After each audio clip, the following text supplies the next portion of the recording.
Muy buenas noches, mi nombre es Cristel Best y soy jefa de Gestión Cultural, Investigaciones y Ediciones de la Biblioteca Nacional del Perú.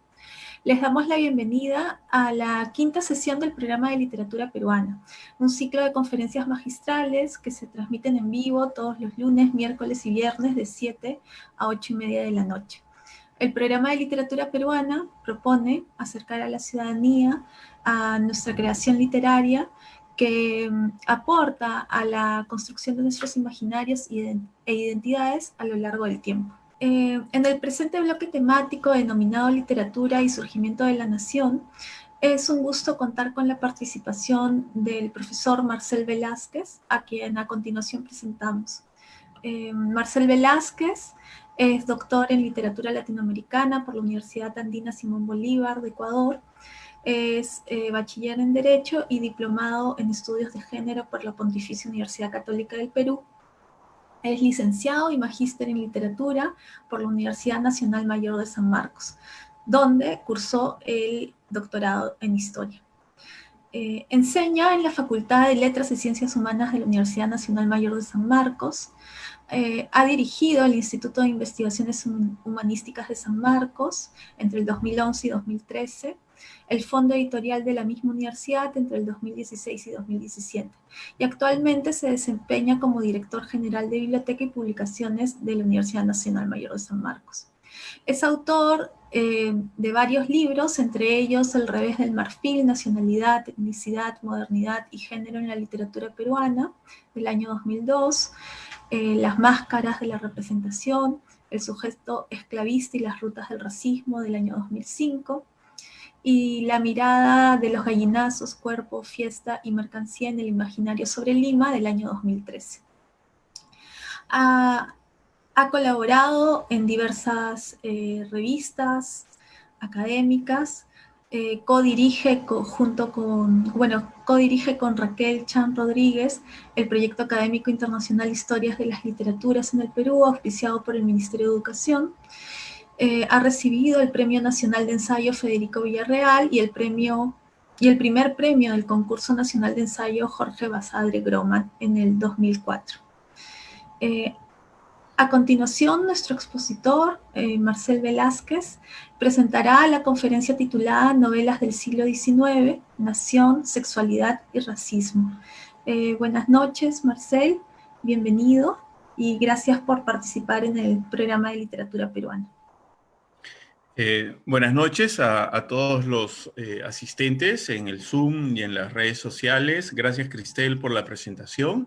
Estoy muy contento de participar en este proyecto que busca, de alguna manera, como has dicho tú, vincular de una manera más efectiva a la ciudadanía y a los interesados con problemas literarios y culturales de nuestro país. Yo quería comenzar con algo muy sencillo, y es decir, cuando hablamos del siglo XIX, nosotros pensamos en un tiempo cronológico, lógicamente. Pero en términos culturales e históricos se habla del largo siglo XIX. Y ese largo siglo XIX va más allá, digamos, que los 100 años que todos imaginamos. Y nos presenta un horizonte desde la Revolución Francesa hasta la Primera Guerra Mundial, ¿no? Y ese horizonte nos permite entender mejor, me parece, los procesos culturales y políticos también, ciertamente, y las representaciones que se dan en este largo periodo, ¿no? Un periodo de casi 130 años, digamos, y que está marcado fundamentalmente por el horizonte de la modernidad, ¿no? Entonces, yo me muevo en ese marco conceptual del largo siglo XIX, y cuando me refiero al XIX, pues estoy pensando en esas coordenadas que van más allá de los 100 años, digamos, como los que se lee tradicionalmente el XIX, ¿no? Bien, yo quería primero hablar un poco de las novelas de la región andina en términos generales y luego ir aterrizando al caso peruano y en particular a un puñado de novelas que he elegido para discutir los tres ejes que nos interesan esta noche, ¿no? El eje de la nación, el eje del racismo y el eje de la sexualidad, ¿no? Bueno, primero, las novelas de la región andina, y cuando digo región andina estoy pensando en la región centroandina, Ecuador, Bolivia, Perú, fueron mediadoras entre un novedoso formato narrativo internacional y sociedades tradicionales, ¿no? Esa es una primera idea importante que creo que hay que tener siempre presente, ¿no?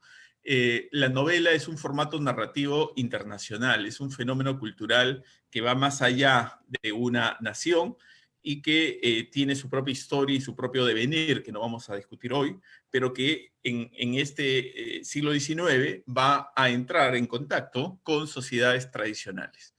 Esto provoca un conflicto entre la novela, que es la primera mercancía cultural regida por la lógica del mercado, y sociedades organizadas por una cultura predominantemente oral y con gran presencia de narraciones religiosas, ¿no? Imagínense ustedes lo que significaría una novela, pues, para la ciudad de Lima en 1843, o para la ciudad de Quito en 1860, o para La Paz o Cochabamba en esos años. Estamos hablando de ciudades pequeñas donde hay una población alfabetizada que en las ciudades puede ir en rangos del 30 hasta el 60% como máximo, pero que si lo vemos a escala de país, por supuesto, el analfabetismo es mayor, mucho mayor, ¿no? Entonces las novelas pues eran objetos culturales extraños, insólitos, pero que justamente por eso atraían y fascinaban al público, ¿no? Eh, los novelistas andinos enfrentaron esa tensión, ¿no? Mediante una apropiación y reconversión de la imaginación melodramática, ¿no? La imaginación melodramática es una forma de mímesis que va a implicar una serie de borramientos sociales, ¿no? Y esto va a referirnos, digamos, a lo que se denomina el control del imaginario, es decir, ¿qué es lo que yo puedo decir en una novela, ¿no? Nosotros asumimos que el novelista es un ser libre, un creador, y que no tiene límites, pero eso es falso, no es una visión idealizada. Todos estamos inscritos y actuamos, digamos, bajo mandatos invisibles que funcionan, digamos, como coordenadas en nuestras sociedades, y más aún en sociedades tradicionales, ¿no? Entonces, por ejemplo, el tema de la sexualidad, ¿no? O sea, en una novela del siglo XIX, la región andina, no se puede representar abiertamente un encuentro sexual, de ninguna manera. Se puede sugerir, sí, se puede aludir a él, pero de ninguna manera hacer una representación, ¿no? Entonces, eso nos permite, digamos, tener presente este factor tan importante del control del imaginario, ¿no? Y además, las novelas en ese momento conservaban, digamos, funciones morales cristianas, ¿no? ¿Por qué? Porque esa era una codificación, era un discurso que estaba profundamente asentado en estas sociedades, ¿no? Y que sin duda se impregnó, digamos, en la comunicación novelística, aunque tuvo, por supuesto, conflictos con ella, como veremos luego, ¿no? En buena cuenta, este encuentro entre esta mercancía cultural internacional y estas sociedades tradicionales va a crear multitemporalidades, tanto en el tiempo de la novela, es decir, en el propio mundo representado, como en el tiempo de la lectura, es decir, en la práctica social de lectura que se da fundamentalmente en las ciudades, porque como sabemos, los países andinos, pues en ese momento, mediados, digamos, del siglo XIX, y ahí sí lo digo en términos cronológicos, tienen una alta población indígena y solamente una minoría alfabetizada. Um, Esto va a crear entonces una dinámica muy compleja, con muchas tensiones, con mucha heterogeneidad y con fronteras porosas y móviles, ¿no? Un detalle, ¿no? La movilidad de los escritores. Muchas veces nosotros imaginamos las literaturas nacionales como compartimentos estancos y no atendemos, digamos, a esta movilidad que hubo en el siglo XIX y en todo momento en la historia, ¿no? Pero ya en el siglo XIX con bastante intensidad, ¿no? Por ejemplo, en el caso peruano, una escritora como Juana Manuela Gorriti, de origen argentino, que se casó en Bolivia y que finalmente terminó residiendo en Lima por muchos años, va a ser un actor clave en la formación y consolidación de la novela en el Perú. Los hermanos Bilbao, que eran chilenos liberales y que fueron expulsados, digamos, de Chile, también estuvieron en el Perú. Uno de ellos escribió El Pirata del Guayas, una novela ambientada en Guayaquil y que circuló, digamos, en Lima y en Ecuador, ¿no? Entonces hubo muchísima movilidad, ¿no? Hay otro boliviano, Terrazas, y estoy mencionando solamente algunos casos, ¿no?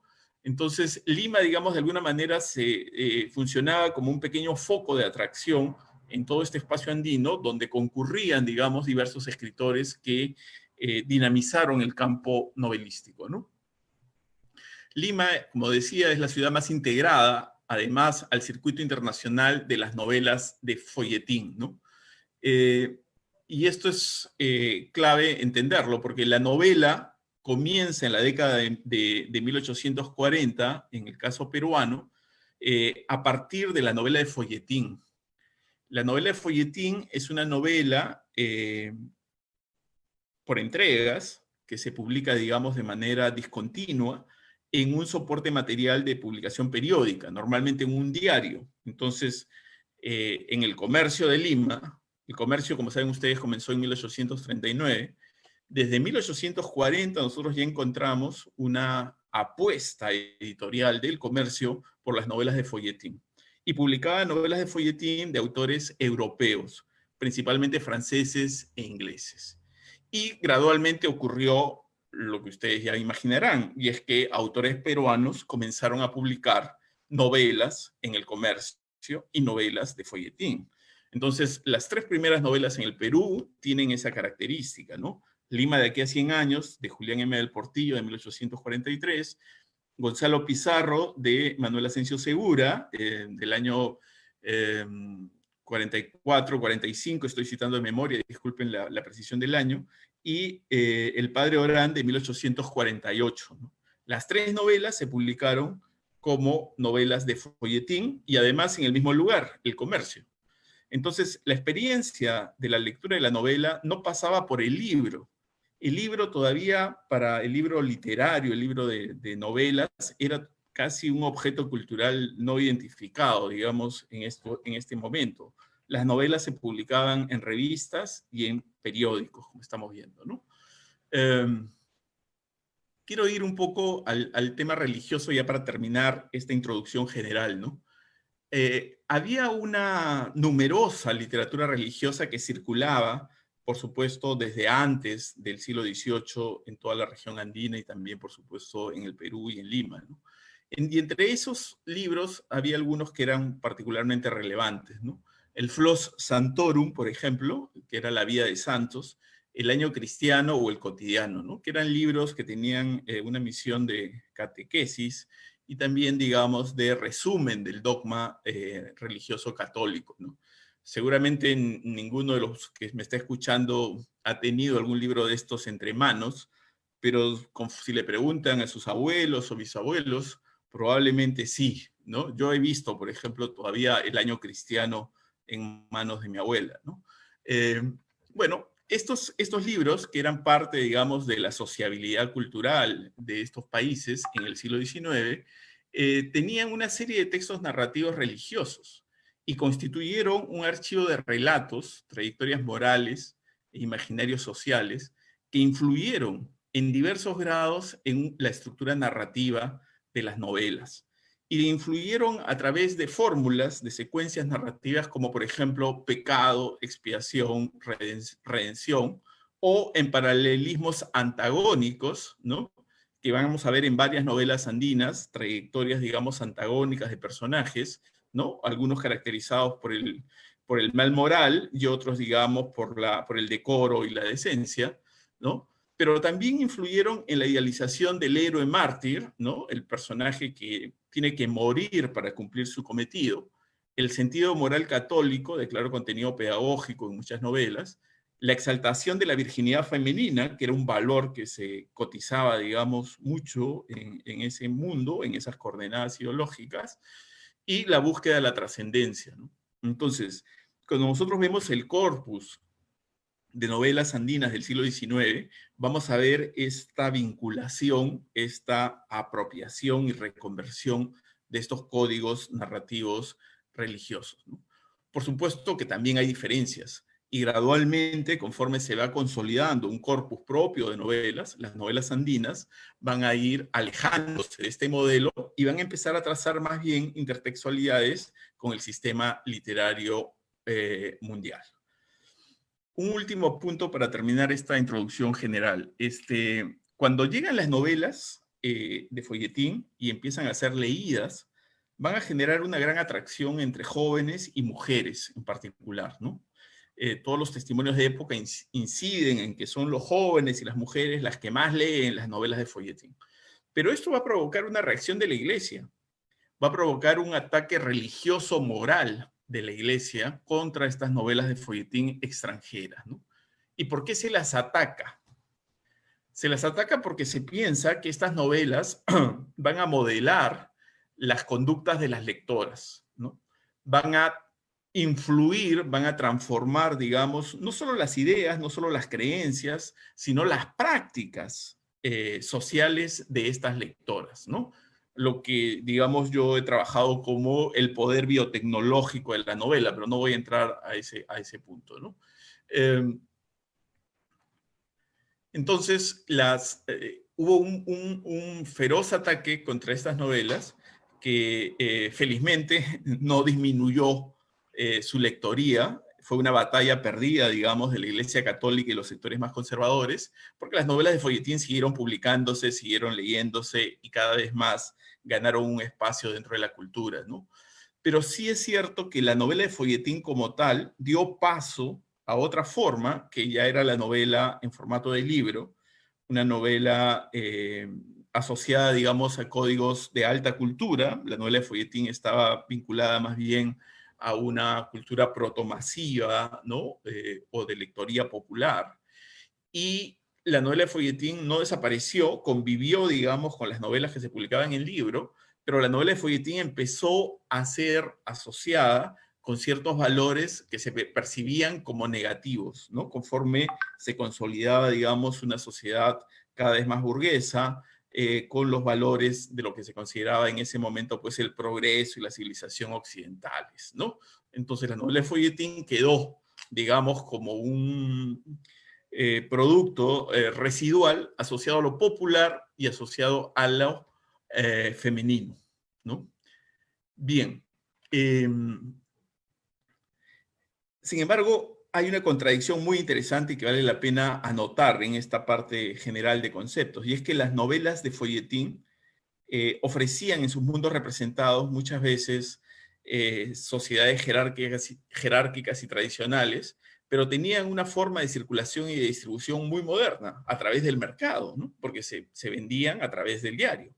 Mientras que las novelas, digamos, en formato de libro, que tenían un mundo representado con imaginarios, digamos, más modernos, donde se acentuaba la subjetividad del individuo, sin embargo, tenían una circulación y una distribución más restringida, limitada a las élites, ¿no? Porque los libros eran caros. Y muchas de las novelas del siglo XIX, sobre todo en las primeras, en la década de 1860 e incluso 70, muchas de las novelas peruanas del siglo XIX se publican en París. Y desde allí llegaban acá y, por supuesto, no eran baratas. Bien, dicho esto, paso, digamos, ahora sí a trabajar ya algunas de las categorías específicas que tenemos en esta, que hemos preparado para esta sesión, ¿no? Una de ellas es el concepto de nación, ¿no? Como saben ustedes, el concepto de nación es un concepto que es central en el siglo XIX, ¿no? Y de manera muy básica vamos a decir que la nación es un artefacto cultural que se construye para el cual se identifica, digamos, una comunidad, se identifica y se imagina una comunidad que posee determinados atributos, ¿no? Por ejemplo, la misma lengua, la misma cultura y sobre todo el mismo pasado histórico, ¿no? Por eso es una nación y eso permite diferenciar a una colectividad nacional de otra colectividad nacional, porque no podemos tener la misma historia pasada, no podemos tener la misma cultura y en algunos casos no podemos tener la misma lengua, ¿no? Claro, esto, por supuesto, borraba una serie de circunstancias y de procesos culturales que ustedes seguramente notan inmediatamente, ¿no? La mayoría de países, por supuesto, eran multilingües, pero sin embargo se privilegiaba la lengua hegemónica como la lengua nacional, ¿no? Y eso se vio en el caso francés, en el caso alemán, en el caso italiano, entre otros, ¿no? En el Perú, por supuesto, el español apareció como la lengua hegemónica en la cual se escribieron las novelas y todas las otras lenguas quedaron excluidas, digamos, de imaginar o representar la nación. Eh, la nación está también íntimamente asociada al horizonte liberal moderno, ¿no? O sea, es un producto, digamos, de la Revolución Francesa y se construye en oposición al antiguo régimen, ¿no? A las formas de comunidad política propias del antiguo régimen, ¿no? En el caso peruano, eh, como saben, el Perú tiene una historia muy accidentada, ¿no? En la manera como obtiene, digamos, o cómo logra la independencia política. Heraclio Bonilla en un célebre artículo hablaba de la independencia concedida, ¿no? Es decir, de que la independencia se logra por la acción, digamos, de factores extranjeros y no nacionales. Pero más allá de ese inicio, luego viene una época muy convulsa, con muchas agitaciones, con muchas guerras civiles, muchos caudillos, ¿no? ¿Y esto por qué? Porque en el proceso mismo de independencia, con dos ejércitos extranjeros muy poderosos, el de la Expedición Libertadora del Sur, de San Martín, y luego el ejército de Bolívar, la élite limeña quedó completamente desarticulada, ¿no? Una élite que además estaba claramente identificada con los intereses de la corona española. Y entonces Lima perdió poderío, perdió control político y simbólico del territorio. Y entonces se abrió, digamos, una época de caudillos que representaban a las regiones muchas veces, ¿no? Vivanco en Arequipa, Salaverry en el norte, Orbegoso, en fin, muchísimos nombres, Gamarra, ¿no? Santa Cruz, no voy a entrar en esa línea, pero simplemente quiero mostrarles que el inicio, digamos, las primeras décadas de la nación en el Perú fueron de gran inestabilidad y fueron de gran conflictividad, porque hubo múltiples caudillos y múltiples guerras entre ellos, ¿no? Incluso el intento de crear una confederación Perú-Boliviana de Santa Cruz, que significó, digamos, la última oportunidad para crear una nación donde lo andino tenga un peso específico. Santa Cruz imaginaba una gran nación en la que unía, digamos, lo que convencionalmente había sido el Alto Perú y que producto de Sucre y Bolívar se convierte en Bolivia, con el Perú, una gran nación, y donde el eje ya no iba a estar en Lima, sino iba a estar en el mundo andino, ¿no? En el Cusco. Ese proyecto, digamos, de Santa Cruz, que hubiese cambiado completamente nuestra historia y también la historia política de América Latina, se frustró. ¿Y por qué fracasó ese proyecto de Santa Cruz? Por los limeños, en primer lugar, y por los chilenos, que también la tenían clara y sabían que eso era un peligro enorme para sus intereses. Y entonces hubo una alianza militar entre los chilenos y los limeños para derrotar, para tumbar, digamos, el proyecto de Santa Cruz, y así ocurrió, ¿no? La Confederación Perú-Boliviana solo funcionó 3 años, entre 1836 y 1839. Y les narro todo esto para que ustedes vean la difícil circunstancia política que vivía nuestro país y en la que, y que es el marco histórico, digamos, en el cual empiezan a publicarse las novelas, ¿no?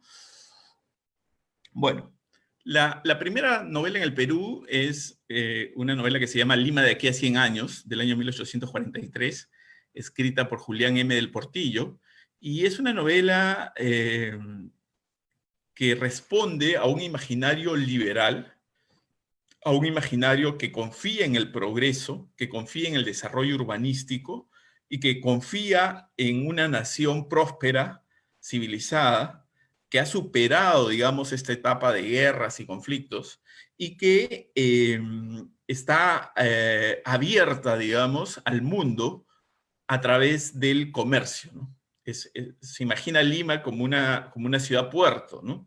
Habla incluso de canales por los cuales va llegando la mercancía prácticamente hasta la Plaza de Armas, ¿no? Eh, eh, y es por supuesto, utopía política, es una construcción del futuro, por eso se llama Lima de aquí a 100 años, ¿no es cierto?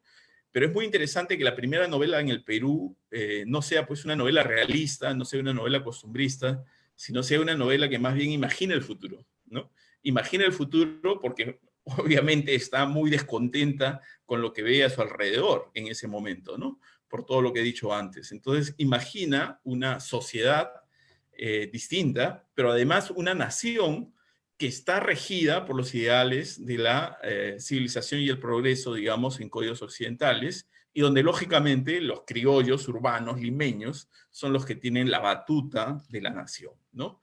Entonces, ese es el primer modelo, digamos, de representación de la nación que aparece en la novelística en el Perú. La segunda novela de Gonzalo Pizarro, titulada Gonzalo Pizarro, de Manuel Asensio Segura, es una novela que más bien hace la ruta inversa, porque no imagina el futuro, sino más bien representa el pasado, ¿no? Toma este personaje, Gonzalo Pizarro, que como saben ustedes fue un sobrino de Francisco Pizarro, y que se rebeló contra la corona, ¿no? Fue un personaje que luchó contra la corona y que buscó crear un reino autónomo, ¿no? Bueno, Segura escribe una novela histórica, es la primera novela histórica en el Perú, sobre ese episodio particular de las guerras de conquista, ¿no? Pero quizá la novela que representa mejor las tensiones y los ideales de la nación es una novela de Luis Benjamín Cisneros, que se llama Edgardo o un joven de mi generación. Es una novela que se publica ya en la década del 60 y que se publica en formato de libro. En esa novela se nos va a narrar, como toda novela romántica, una historia de amor, entre un joven provinciano, que es el propio Edgardo, ¿no? Que es el narrador en primera persona. Hay un narrador omnisciente, pero que le cede la voz, digamos, en primera persona a este personaje en varios momentos, que llega a Lima un poco desorientado, como todo migrante, ¿no? Y que termina enamorado de una joven de sectores populares, se casa con ella y empiezan, digamos, una serie de aventuras y afrontan una serie de dificultades, ¿no? De alguna manera, ellos vienen a ser una pareja emblemática que quiere contribuir con la reforma de la patria y de la nación, ¿no? Y Edgardo va a iniciar una carrera militar, pero no solamente eso, sino que, va a ser un lector de textos históricos, va cada vez más a sentirse inflamado por sus lecturas y va a buscar convertirse en un héroe, ¿no? Es decir, en ascender rápidamente en la carrera militar, y eso le va a provocar la muerte, ¿no? Y al final es una novela, digamos, que tiene un desenlace trágico porque Edgardo muere y por supuesto se arruina este modelo de reforma de lo nacional a partir de esta pareja, ¿no?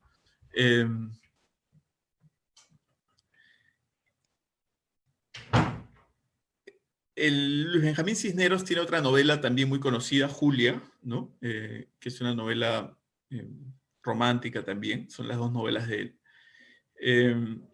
Pero quizá la novela emblemática para pensar la nación en el Perú ha sido Ave sin nido, ¿no? Me parece que el día de ayer la profesora Libertad habló sobre las escritoras y habló sobre Ave sin nido, ¿no? Bueno, no sé exactamente si desarrolló ella este tema de la nación y no sé tampoco si a todos ustedes la han escuchado, pero voy a ser un poco sintético por eso en ese punto, ¿no? Disculpen, voy a tomar un poco de agua.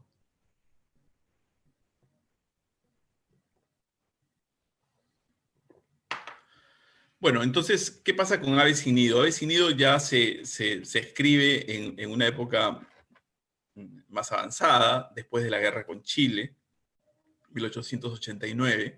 Y Clorinda Mato es una escritora, digamos, cusqueña, que ha tenido un largo recorrido en la prensa nacional, ha publicado sus tradiciones cusqueñas, digamos, en el Correo del Perú, ha participado en el Recreo, ha participado en La Bolsa, prensa cusqueña, prensa arequipeña, luego ha sido directora del Perú Ilustrado, en fin, es una periodista, es una persona entregada a las letras.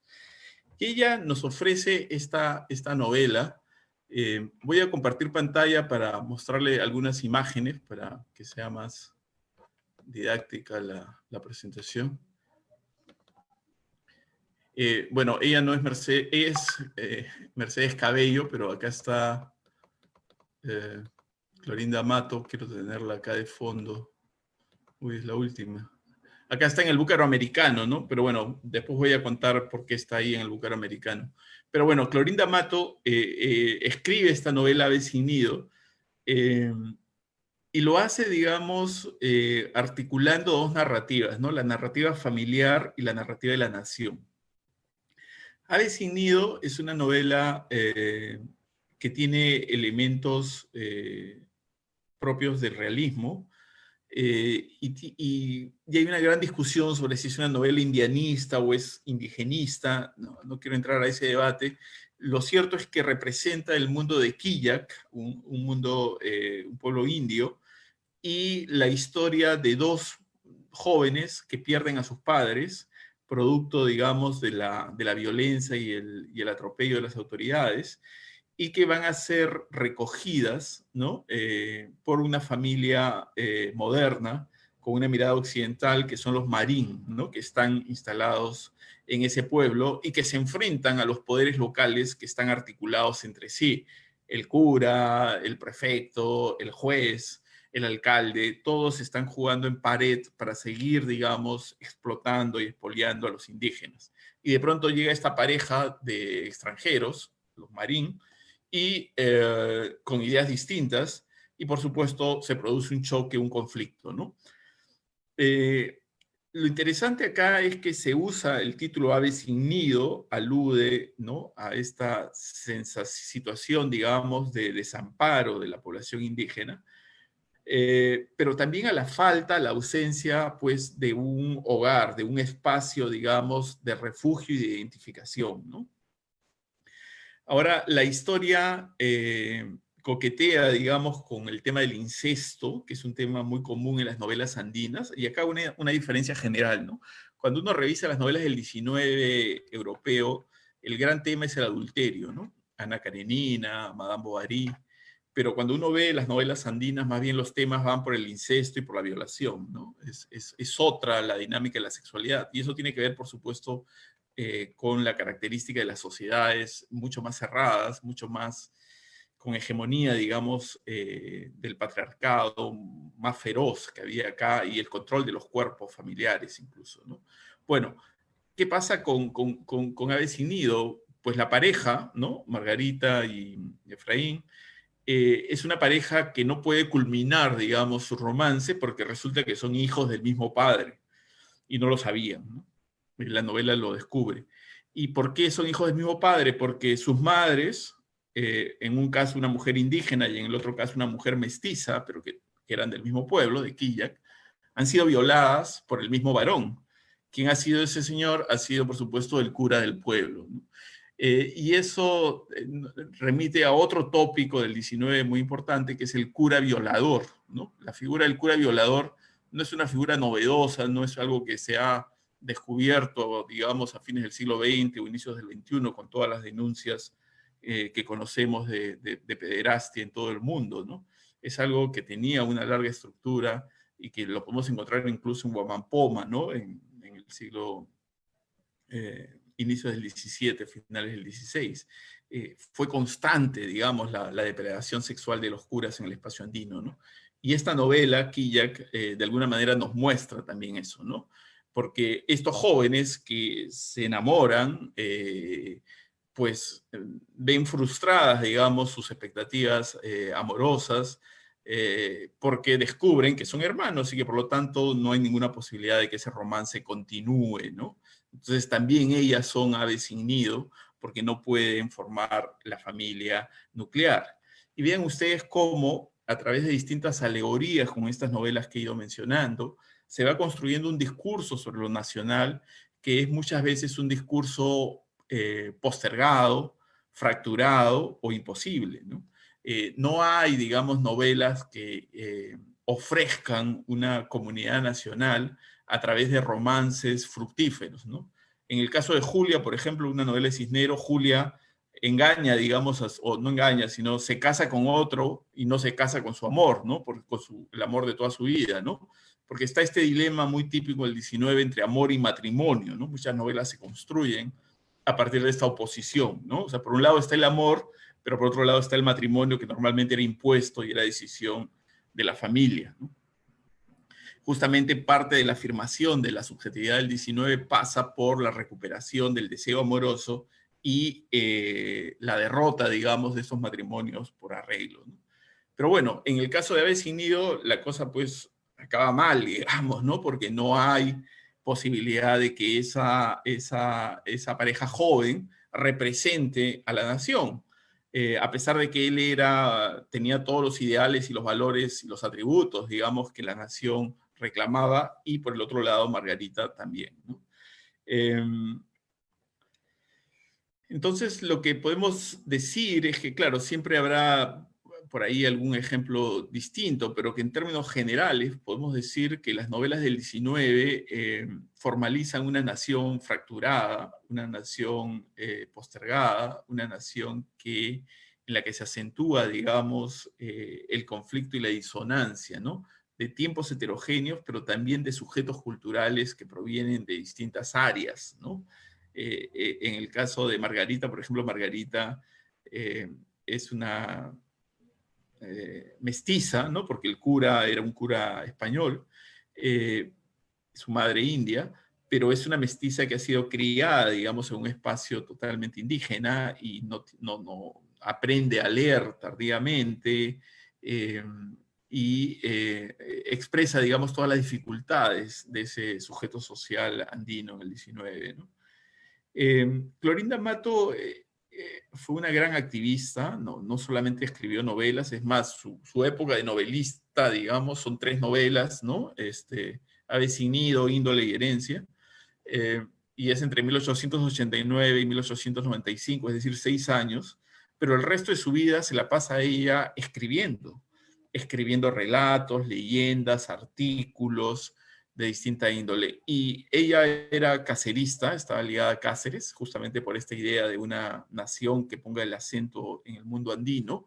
Y claro, cuando hay la guerra civil, la última de las guerras civiles del 19, entre Cáceres y Piérola, la victoria de Piérola, ¿no? El ingreso de Piérola por Cocharcas, ¿no? Tan celebrado en la canción criolla y en otros documentos populares de época. Clorinda Mato tiene que huir de Lima, ¿no? Tiene que huir de Lima porque va a ser atacada, su casa va a ser apedreada, la imprenta, que era de la familia, donde ella trabajaba, digamos, y publicaba sus cosas, también va a ser atacada y tiene que huir a Buenos Aires. Y en Buenos Aires, y con esto acabo con Clorinda, funda esta revista, Búcaro Americano, que ustedes están viendo en este momento, ¿no? Y acá aparece una foto de ella, ¿no? Y es una revista en la cual ella intenta articular una red de mujeres, ¿no? Porque las mujeres eran muy activas en el 19 y no tenían una mirada individual de su trabajo, sino que buscaban formar redes, ¿no? Bien, hasta ahí el tema de nación. Luego, si hay preguntas, puedo ampliar o tocar algún otro aspecto. Voy a pasar al tema de racismo. Claro,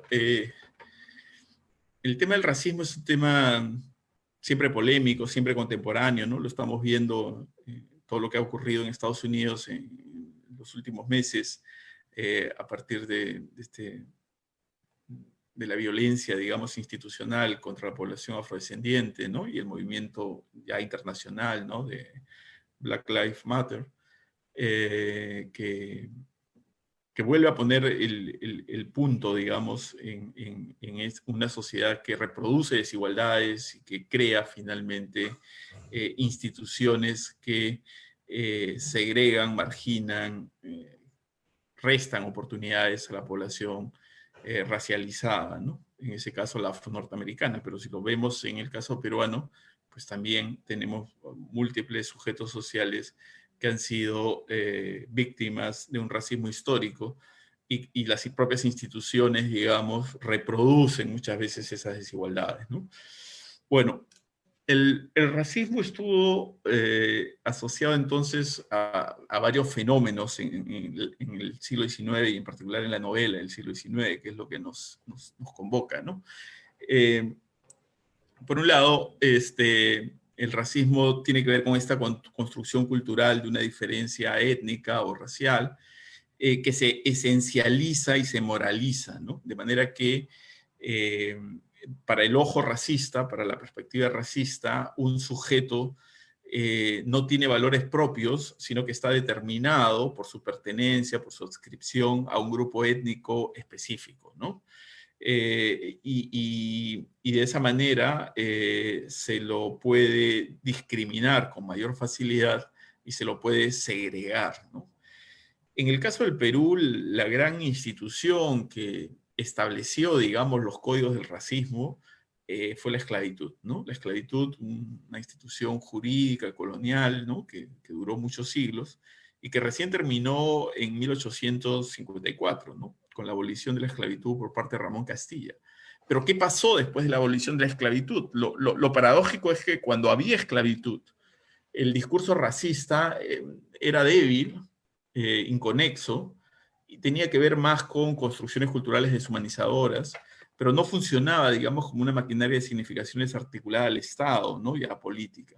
Pero una vez que se quiebra el racismo, es decir, cuando legalmente todos eran iguales, eran eh, peruanos y eran ciudadanos, los que cumplían ciertos requisitos, no todos eran ciudadanos, es cierto, pero en fin, es allí cuando se empieza a construir, digamos, con mayor énfasis, con mayor fuerza, una mirada racista, justamente para crear una desigualdad donde ya no existía esa desigualdad, ¿no? Porque cuando está la esclavitud es bien claro quién es esclavo y quién no es esclavo. Pero cuando ya desapareció la esclavitud, pues yo necesito construir todo un aparato ideológico para mantener en una posición de subalternidad a una comunidad determinada, ¿no? Entonces, la población afrodescendiente en el Perú pues fue inmediatamente codificada, y esto aprovechando, digamos, ya construcciones culturales anteriores, fue construida, digamos, socialmente como una población vinculada exclusivamente al trabajo manual, al trabajo doméstico, a la fuerza física, a la emotividad, a las lágrimas, a la superstición o a la excesiva religiosidad. Es decir, a todos los valores que se oponían, que eran antagónicos, al ideal justamente de la nación moderna, ¿no? Del sujeto colectivo que se imaginaba portador del progreso, ¿no? Es decir, al sujeto racional, al sujeto que tenía una espiritualidad y un desarrollo, digamos, de una subjetividad personal, que no estaba determinado por el trabajo físico, sino por un trabajo de otra índole, etcétera, ¿no? Entonces, este es un proceso largo y complejo, ¿no? Yo he escrito un libro sobre esto que se llama Las máscaras de la representación, y construí ahí la categoría de sujeto esclavista, justamente para pensar, digamos, en el largo tiempo estos sistemas de construcción y fortalecimiento del racismo. Y hace poco hemos tenido un debate acá en el Perú, ¿no? Con esta marca de negrita, ¿no? Que decidió, digamos, sustituir el nombre de su marca y del ícono. Y nosotros podemos ver cómo eso todavía motivó un gran debate en redes sociales, y entonces vemos cómo el tema del racismo no es un tema cerrado para nada, ¿no? Es un tema completamente abierto, vigente, y creo que hay que entender allí las representaciones culturales, ¿no? Las representaciones culturales son la llave para la historia social, las tenemos que entender como actos de producción de sentido, ¿no? Una novela es una memoria ficcional, sin duda, no nos narra algo que ha ocurrido, ¿no? Una novela es un acto de ficción, pero es una memoria ficcional socialmente relevante, ¿no? Socialmente relevante porque coadyuva, digamos, a fortalecer imaginarios determinados, ¿no? Y ahora hay una batalla, digamos, por las representaciones muy importante, ¿no? Creo que las comunidades afroperuanas están ya actuando políticamente y abiertamente para recuperar la capacidad de representación. De hecho, ya hay novelas importantes escritas por mujeres afroperuanas. Estoy pensando en Malambo, de Lucía Charún y Illescas. Y todo esto nos habla pues, de la relevancia del racismo como problema, ¿no? Relevancia negativa, por supuesto, en una sociedad como la nuestra, ¿no? Podríamos encontrar decenas de capítulos o de momentos, digamos, en las novelas peruanas del 19 en las que se manifiesta abiertamente el racismo, ¿no? Como saben ustedes, el racismo se codifica, ¿no? Se codifica de muchas maneras. Por ejemplo, una clásica, ¿no? Y que seguramente todos hemos experimentado, hemos escuchado o hemos vivido. La burla a quien no habla el castellano estándar, ¿no? Entonces, la manera de hablar es inmediatamente destacada y es percibida como algo negativo, ¿no? O sea, en vez de reconocer que hay muchas formas de hablar el castellano, lo que ocurre es que le damos menor valor, despreciamos aquellas formas de castellano andino o de castellano afrodescendiente, ¿no? El olor, ¿no? Ese es otro tipo, ¿no? El olor es una construcción cultural, ¿no? Y sin embargo el olor está codificado y ciertos olores son percibidos como negativos, son olores que nos espantan, no tanto por un tema olfativo ni mucho menos, sino porque nos conectan socialmente con sujetos que están en la escala social más baja y son víctimas justamente de esta construcción racista. Y no les pongo ejemplos de las novelas porque, repito, son muchos, pero van en esta dirección, van en la burla, a la manera como hablan, a la forma como huelen, a la incapacidad racional de algunos sujetos, sobre todo en el caso de la población afroperuana, eso es muy, muy común en las novelas del 19, y también una cosa importante que es la asociación con el mal moral, y que nos permite una digresión contemporánea ahora que estamos viviendo la pandemia de la COVID-19, ¿no? Es decir, que el sujeto que es víctima del racismo es un sujeto que es visto como un sujeto inmoral, ¿no? Que representa el mal moral, ¿no es cierto? Es decir, que tiene una conducta y un conjunto de decisiones éticas que quiebran el modelo aceptado como moral en una sociedad determinada, ¿no? Y ahí se empieza a conectar, digamos, de una manera muy peligrosa, inmoralidad muchas veces con enfermedad, ¿no? Entonces, aquel que es inmoral es aquel que se va a contagiar, pues, porque no respeta las normas, ¿no es cierto?, establecidas, las reglas establecidas o codificadas, ¿no?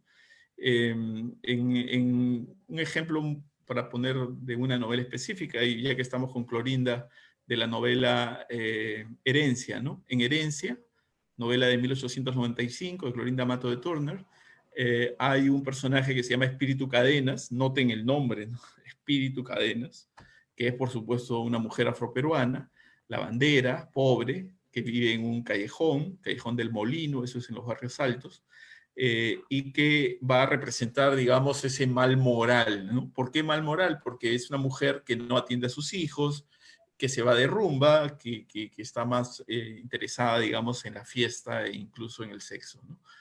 Y eso va a provocar que se enferme y muera finalmente de tuberculosis. Entonces, noten ustedes cómo con mucha facilidad se produce el traslape, ¿no? El deslizamiento del concepto de sujeto racializado a la inmoralidad, a la indecencia, al mal, en un sentido abstracto.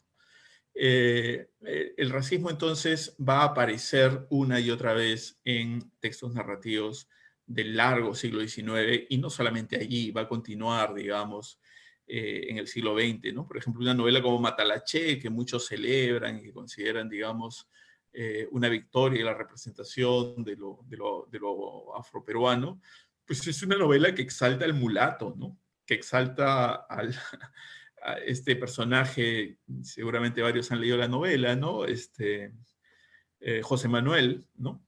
José Manuel, y de ahí viene Chemanuel, ¿no? que es un mulato, o sea, que es alguien que justamente se distingue, se caracteriza, tiene una serie de valores positivos porque es menos negro, digamos, que el resto de su comunidad, ¿no? Entonces, hay esas fórmulas, digamos, encubiertas, ¿no? En las cuales aparentemente se está celebrando la riqueza de una comunidad, pero en el fondo se la está adscribiendo, se la está fusionando con otros valores, ¿no? Bueno, entonces el racismo, además, a finales del siglo XIX, surgen una serie de ideas que se presumían en ese momento científicas entre comillas, que ofrecían una visión, digamos, de las razas del mundo jerarquizadas, ¿no? Jerarquizadas ¿desde dónde? Desde la mirada occidental hegemónica, y donde lógicamente en el último eslabón estaban quienes, la raza amarilla y la raza negra en términos de época, ¿no? Tal como se llamaba en la época. Y ellos eran pues los inmorales, los improductivos, los que tenían que hacer, se les llamaba así, ociosos e improductivos, cuando eran justamente los que desarrollaban el trabajo físico, más bien en las ciudades, ¿no? También son los enfermos, ¿no? Ustedes saben, hay toda una construcción cultural de la enfermedad, la suciedad vinculada a estos sujetos sociales, que no es otra cosa más que una operación ideológica racista, ¿no?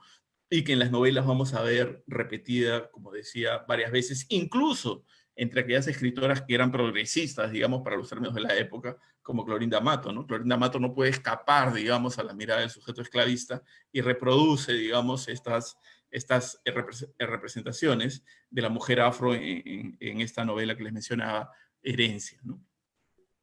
Bueno, con eso creo que podemos dejar de lado el segundo punto e iría al último punto, el tema de la sexualidad, ¿no? Les decía al inicio de la conferencia que había pues un tremendo control del imaginario, ¿no? Del novelista, es decir, no había una libertad como ahora, ¿no? Digamos, en una sociedad mucho más laica, más secular, pues cualquier escritor ahora difícilmente tiene presente el mandato moral católico al momento de escribir. Pero en el siglo XIX ese mandato estaba de manera explícita o implícita funcionando e impedía, por eso mismo, que se represente abiertamente la sexualidad, ¿no? La mujer era vista eh, como un peligro, claro, que fascinaba, ¿no? Que atraía, pero a la vez se busca idealizarla y por eso se construye esta fantasía burguesa, ¿no? El ángel del hogar, ¿no? El ángel del hogar, los ángeles no tienen sexo, pues, ¿no? Y además en el hogar, claro, en el espacio privado, al cuidado de los hijos, encargada de la moralidad de la familia, ¿no? Ella era la que tenía, digamos, la responsabilidad, ¿no? De mantener el honor de la familia, ¿no? Una falta de la mujer era imperdonable. Las faltas del hombre a nadie le importaban, las pasaban por agua tibia, pero en ese mundo, digamos, que estamos refiriendo, del siglo XIX, la falta de la mujer era una mancha pues infamante, ¿no? Para todos, no solo para ella, sino para la familia en su conjunto.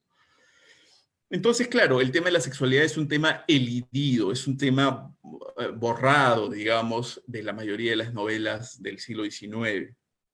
Sin embargo, cuando uno empieza a leer con detalle, empieza a leer con cuidado, vamos a encontrar que no está tan borrado, digamos, que hay huellas, ¿no? De esa representación.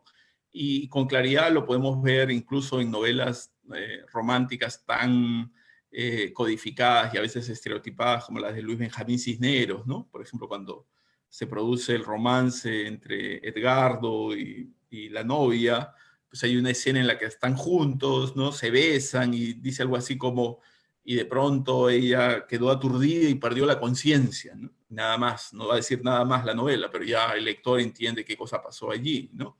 De la misma manera, en otras novelas se utilizan procedimientos semejantes, ¿no? Era tal su amor que perdió la cordura aquella noche, ¿no? No te va a decir más, pero ya tú sabes qué cosa es lo que pasó.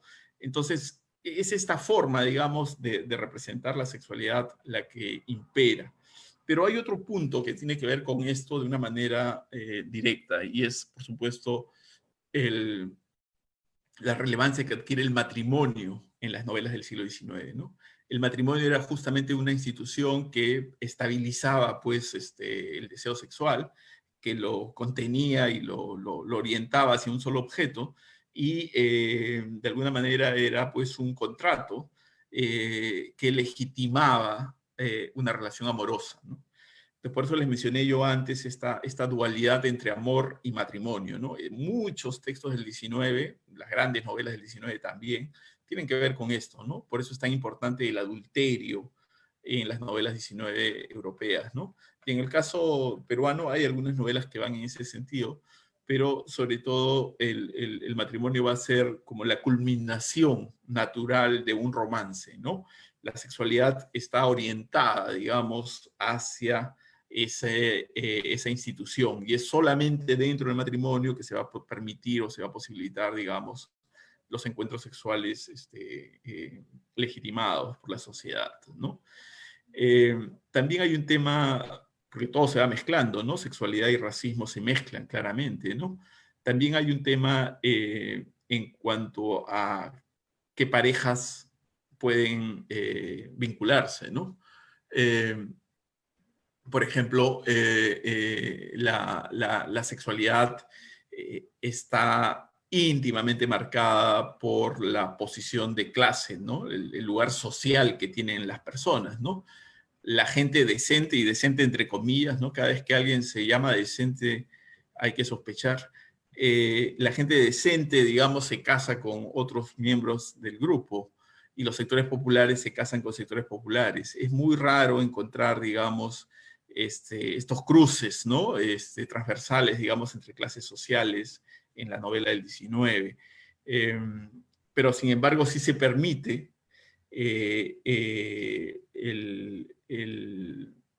¿cómo decirlo, no? El entrenamiento sexual del varón de las élites o de las clases medias urbanas con las mujeres populares, ¿no? Ese es un clásico, ¿no? Entonces eso está una y otra vez, incluso en Clorinda, en Mercedes Cabello, ¿no? Yo tengo acá algunas imágenes que no quiero dejar de mostrar, que son de revistas, y un poco para que ustedes vean, por ejemplo, este es el Perú Ilustrado, que es la revista que dirigió Clorinda Mato, y en la que participaron diversas escritoras, también Mercedes Cabello, y que fue un momento importante, digamos, en que una mujer del Cusco, una mujer provinciana, ¿no? Dirigió la revista más importante del Perú en ese momento, ¿no? Y desde ahí empezó a tejer su red, y cuando se publicó Ave sin Nido, las reseñas salían acá en el Perú Ilustrado. Bueno, cómo se vendían los periódicos, no hablamos un poco de la prensa, ¿no? Vean ustedes qué elegante ese canillita, ¿no? Anunciando la venta de un diario. Esta es La Bolsa, un periódico de época, ¿no? De Arequipa, que dirigió también Clorinda Mato. El álbum, ¿no? En la década del 70 había muchas publicaciones orientadas a las mujeres, ¿no? La mujer aparece como lectora, ¿no? Lo que decíamos un poco al inicio, ya como una lectora visibilizada, y se empiezan a crear productos para ella, ¿no? Bueno, esta es una representación típica de una lectura, digamos, ¿no? Es un varón, ¿no? De élite por la ropa, ¿no? Que está leyendo El Correo del Perú, es una publicación también de época. Ahí está El Correo del Perú, ¿no? La Bella Limeña, otro periódico para mujeres, ¿no? De la década del 70, 72. Bueno, y esta es Mercedes Cabello, no hemos hablado mucho de ella, entiendo que ayer ha sido estudiada por otra especialista, pero en sus novelas también vamos a encontrar muchos de los temas que hemos presentado de manera sucinta esta noche, ¿no? Yo quisiera acabar acá la presentación y más bien dar lugar a las preguntas.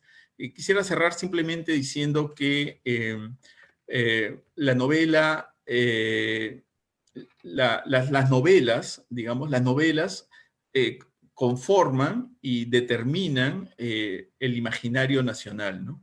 Esta es una situación que les da un enorme valor a las novelas para la construcción de nuestra propia identidad y nuestra propia memoria, pero que a la vez nos debe obligar a leer las novelas buscando las fracturas, los desajustes y los conflictos que muchas veces están allí en esas novelas, pero están matizados, están subrogados, y entonces leyendo en reversa las novelas del siglo XIX, podemos entender de una manera más compleja y más cabal las distintas dinámicas de poder y de conflicto que había y estas batallas por las representaciones que todavía hoy nos habitan, ¿no? Entonces, con eso termino y, bueno, no sé si está Cristel escuchando para ver cómo seguimos con la dinámica. Sí, muchas gracias, Marcel, por tu exposición. Muchas gracias por presentarnos este panorama de cómo surge la novela como género literario y cómo es apropiado, reinventado aquí en nuestro país, ¿no? Y sobre todo en la región, ¿no? Hablaste de la novela andina, ¿no? También de la influencia o de la llegada de las novelas de folletín y el rol social y cultural que cumplieron, ¿no?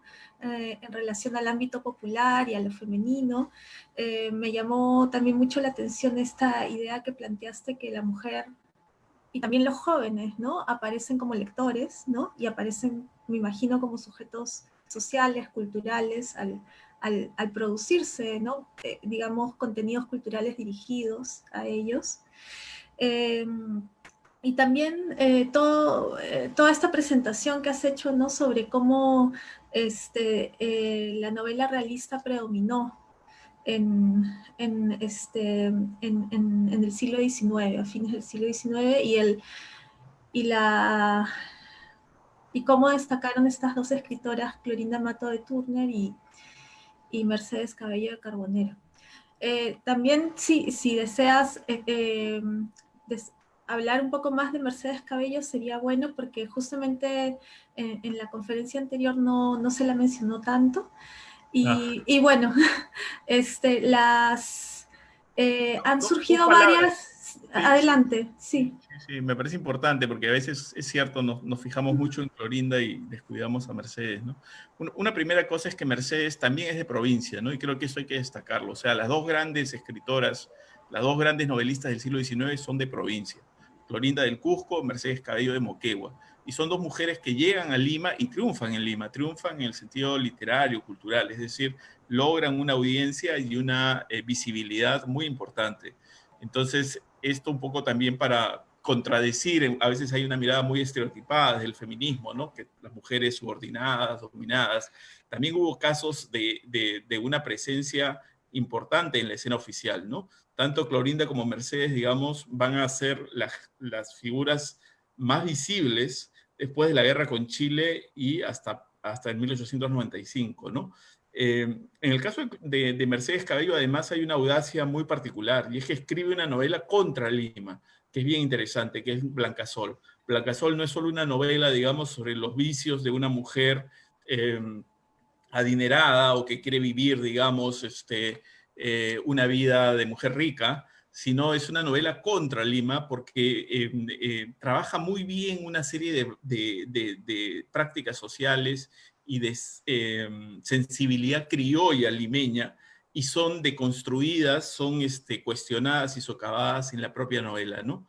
Entonces hay ahí una actitud muy beligerante de estas dos mujeres, periodistas y novelistas, que creo que tienen que ser recordadas, digamos, como parte de la memoria cultural de nuestro país, y las mujeres en particular, todos, ¿no? Pero sobre todo las mujeres, saber que tienen ahí dos referentes centrales y que no se acabó en ellas, ¿no? Luego sigue María Jesús Alvarado, luego sigue Amalia Puga de Lozada, aunque con una posición más conservadora, pero María Jesús Alvarado, pues una mujer que escribe una novela anarquista que pocos conocen, ¿no? Cuya imprenta también fue saqueada por el Estado, por Leguía, ¿no? En fin, hay una serie de historias de mujeres escritoras que tienen que ser recuperadas y puestas en una serie mayor. Sí, sí, es muy importante lo que anotas, Marcel, sobre todo pienso en leer, en hacer estas lecturas más contemporáneas, ¿no? De sus obras. Es Sí. decir, a partir de estos elementos de análisis que has planteado, ¿no? Cómo se construye la nación, cómo se construye también una educación sentimental y amorosa y sexual, y también representaciones, ¿no? De culturas, de pueblos, de etnias. Bueno, voy a pasar a las preguntas del público, que son muchas y muy Wow. diversas. Sí, algunas más generales. Una de ellas es qué recepción tuvieron estas novelas, tanto por el público como por la crítica. Y en ese Ya, sentido a ver, también, voy a tratar de ¿quién es contestar conformada la crítica, no? Uh-huh. como si de pronto vamos recogiendo como 2 o 3 preguntas y trato de hacer una respuesta sintética para poder atender mayor número. Sí, perfecto. Entonces, otra que se puede relacionar es cuáles son las lecturas teóricas que utilizas para construir, para plantear el concepto de nación, de proyecto nación, para analizar las obras del siglo XIX, ¿no?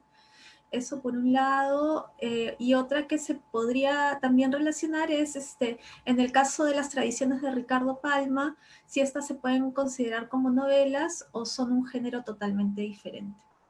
Ya, a ver, sobre la crítica, primero, fueron novelistas exitosas. Blanca Sol tuvo 3 ediciones en menos de 2 años, y en términos de época era muchísimo. Ave sin Nido también tuvo varias ediciones e incluso se tradujo rápidamente al inglés. Entonces fueron novelas que tuvieron una audiencia incluso más allá del espacio nacional. En cuanto a las lecturas teóricas para pensar la nación, bueno, hay muchísimas. Un clásico, digamos, para alguien que quiere comenzar sobre el tema, podría ser Benedict Anderson, ¿no? Su famoso libro Comunidades Imaginadas.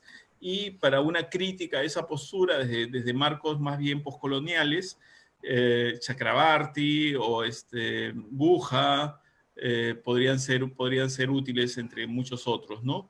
Eh, eh, eso.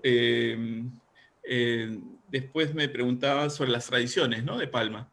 Las tradiciones de Palma son un género narrativo distinto, ¿no? Por supuesto, es un relato breve y que tiene que ver más bien con el romanticismo, ¿no? Con esta forma de apropiarse del pasado colonial en códigos narrativos también marcados, digamos, por la vida privada, el romance, ¿no?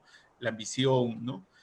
No son novelas, sin duda, ¿no? Son otra forma. Y claro, muchas veces, por la fama y el éxito que tuvieron las tradiciones de Palma, vemos la nación a través de estas tradiciones, ¿no? Pero sobre todo Palma construye una imagen cultural de Lima que va a ser muy potente y muy poderosa y que va a sobrevivir, creo, incluso en parte del siglo XX. Muchas gracias, Marcel. Muy interesante también, digamos, acercarnos a la literatura desde la visión editorial, ¿no? En el Claro. sentido de cómo circularon estos libros, estas producciones, estas novelas. Eh, bueno, continúo con las preguntas. Hay una serie de preguntas sobre el racismo. Si gustas, las leo en Sí. conjunto. Y Podríamos hacer una bueno, conferencia específica sobre eso, ¿no? Creo que sería un tema de sí, actualidad interesante, ¿no? exacto. Bueno, justamente una de las preguntas dice, ¿cuáles serían las diferencias entre el racismo en las novelas del siglo XIX y el racismo en la actualidad? Continúo. Eh, ¿Y qué pasa con el racismo contra las poblaciones indígenas? Esta pregunta es más bien en relación a que mencionaste que el racismo era hacia la población afrodescendiente, ¿no? Diste más ejemplos al respecto.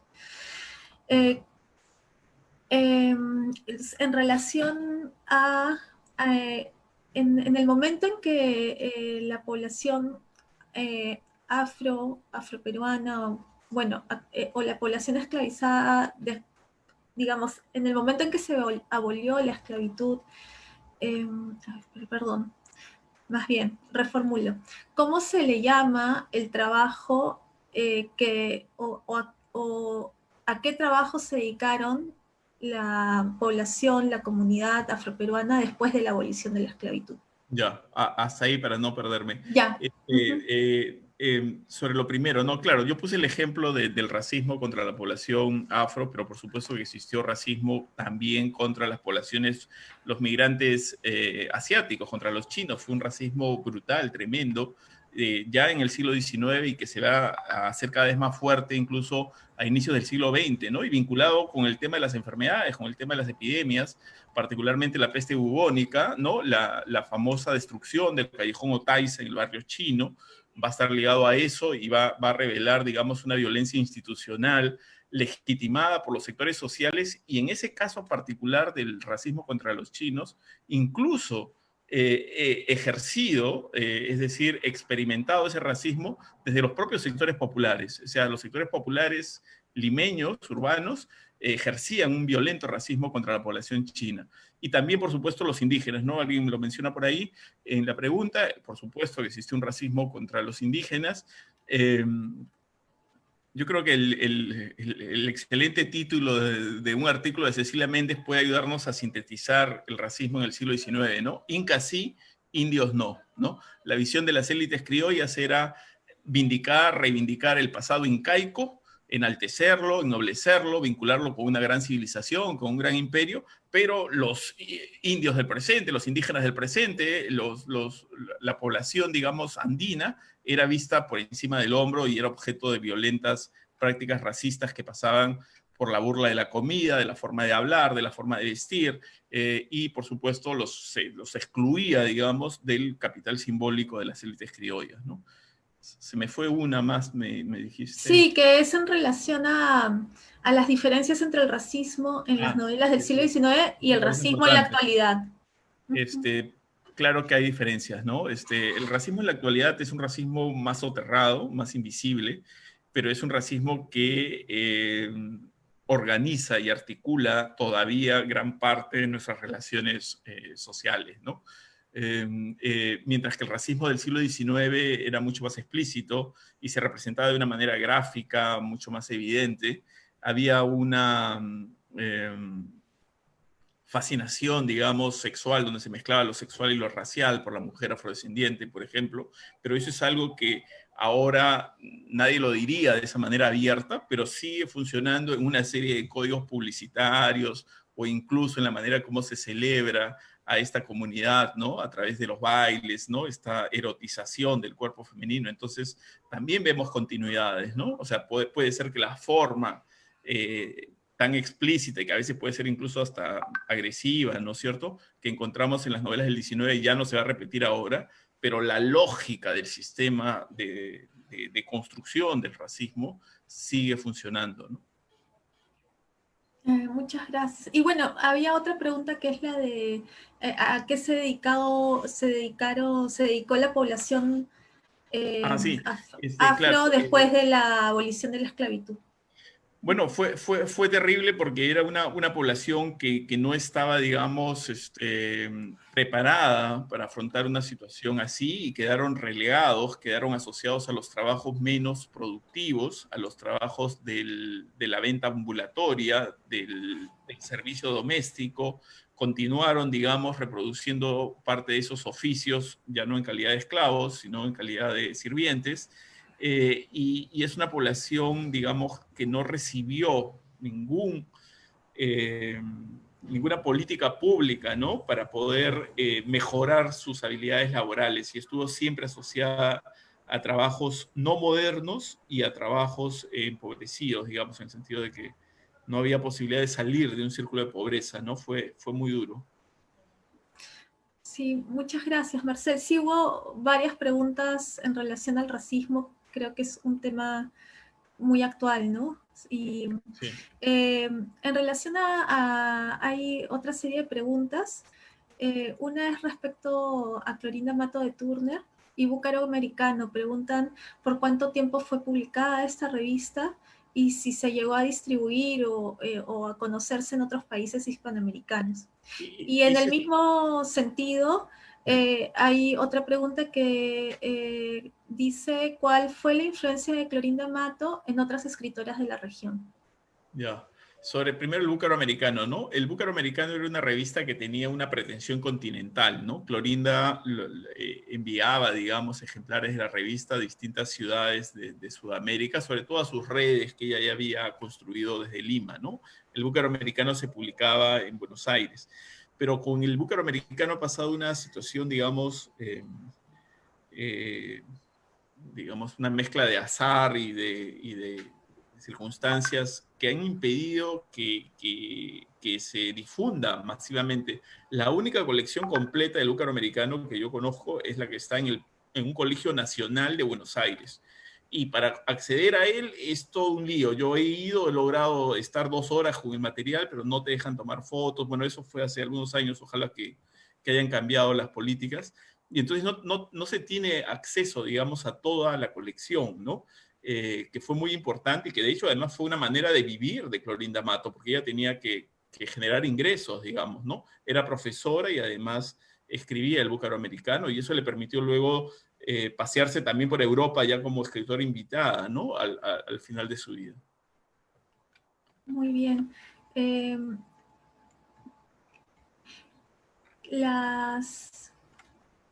Perdón.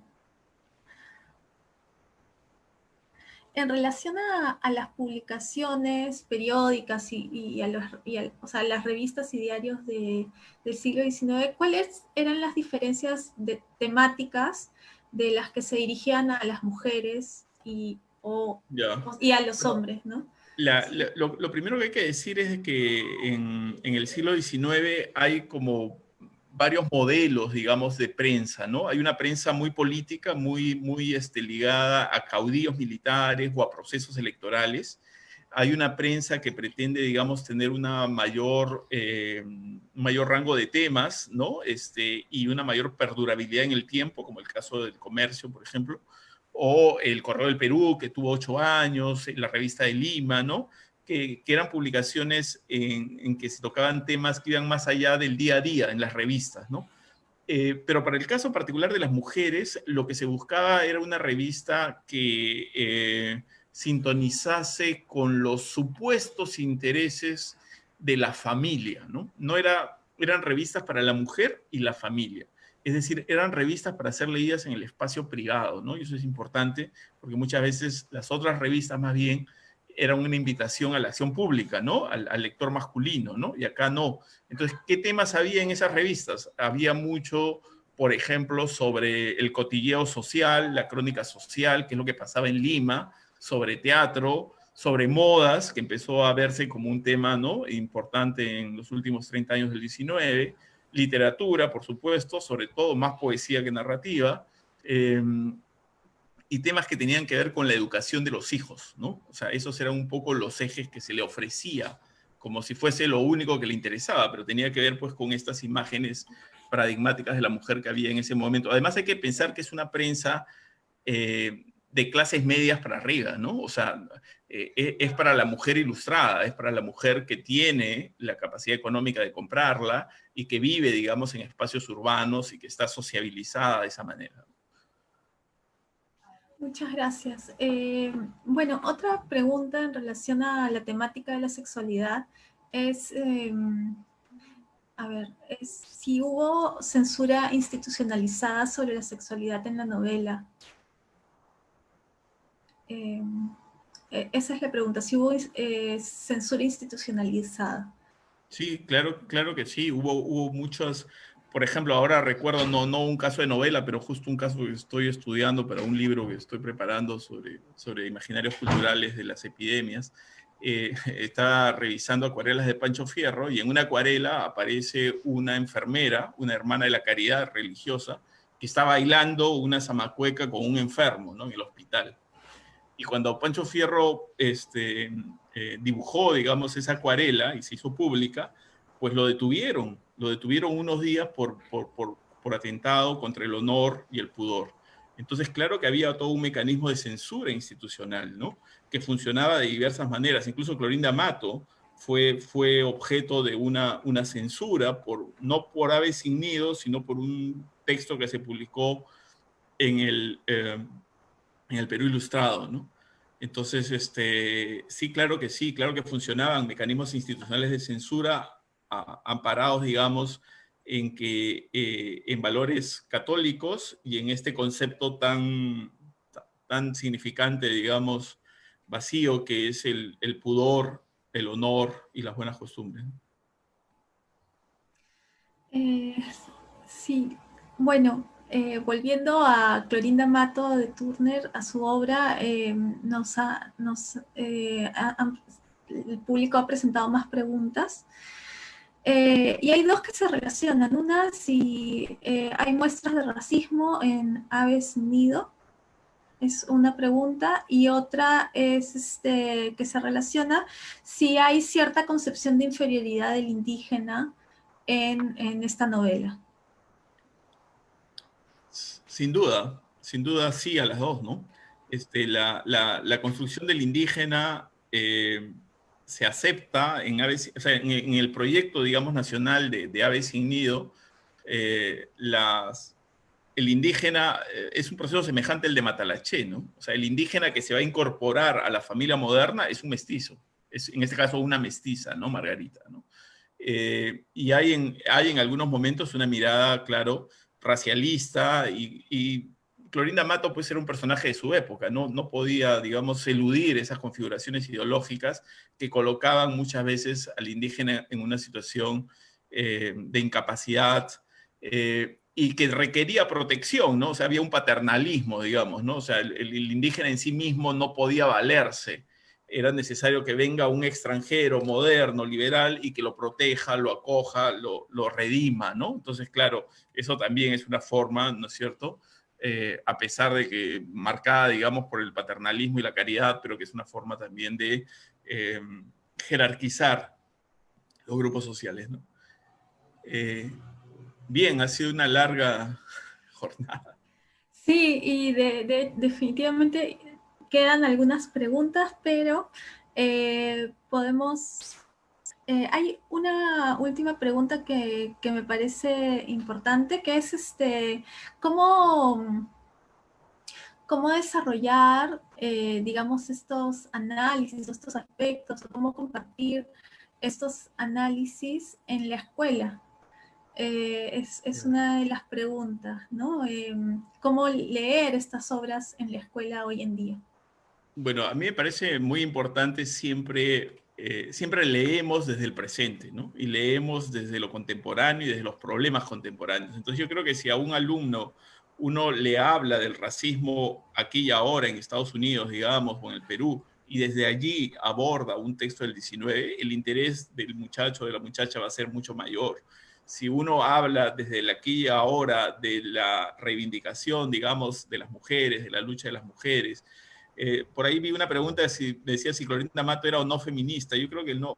Sería anacrónico decir que era feminista, pero es una mujer que defendió abiertamente los derechos de las mujeres, el derecho al trabajo, a la educación, ¿no? Entonces, claro, puede uno decir fue feminista, pero el feminismo tiene una historia muy particular ligada a demandas políticas, ¿no?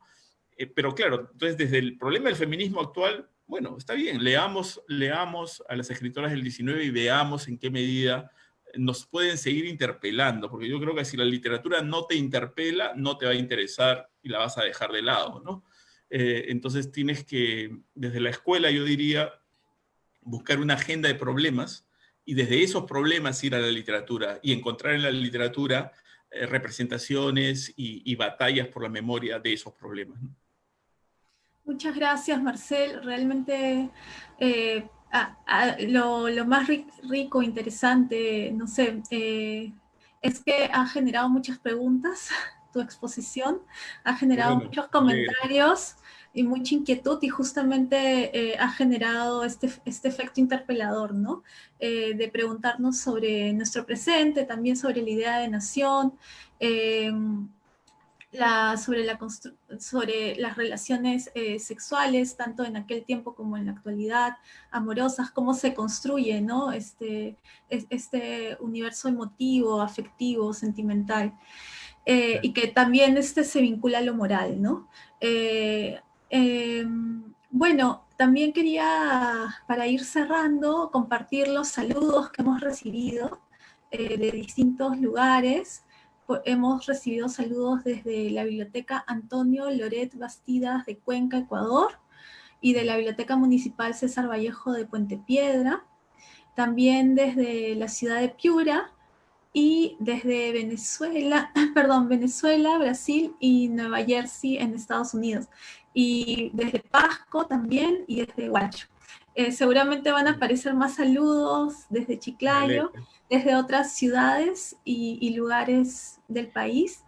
Y te Cristel, si agradecemos me permite mucho. solamente Sí, para por cerrar, supuesto. bueno, primero agradecer a todos los que han seguido la ponencia. He leído también sus comentarios en pantalla. Lamentablemente no puedo contestar a todos, pero me ha gustado mucho la experiencia y simplemente decirles que yo soy profesor principal de la Universidad de San Marcos y es en San Marcos donde he desarrollado estas investigaciones y el intercambio con los alumnos de San Marcos a lo largo de muchos años me permite, digamos, poder dialogar con ustedes y enfrentar, digamos, la literatura del 19 desde coordenadas más retadoras y contemporáneas, ¿no?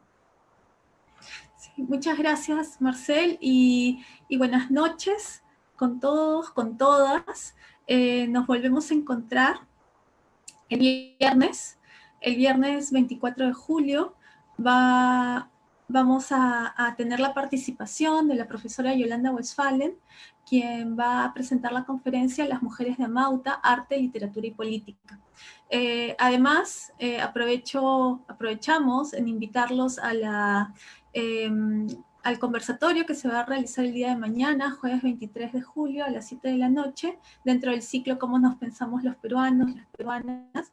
Este conversatorio se denomina Repensando el Perú desde la música y participarán Silvia Falcón, Octavio Santa Cruz y Fred Roner. Bueno, finalmente, queremos agradecerles a todos, a todas, especialmente a Marcel Velázquez por esta conferencia. Les recordamos que la Biblioteca Nacional del Perú está desarrollando una programación cultural virtual, atendiendo las necesidades de estos tiempos en los que en los que debemos permanecer el mayor tiempo en casa, ¿no? Seguir tomando las precauciones debidas. Y bueno, también comentarles que todas las sesiones van a permanecer, van a estar accesibles en YouTube, en Facebook, y les agradecemos mucho y continuamos y nos encontramos el viernes 24. Muchas gracias, Marcel. Buenas Gracias y buenas noches. noches con todos.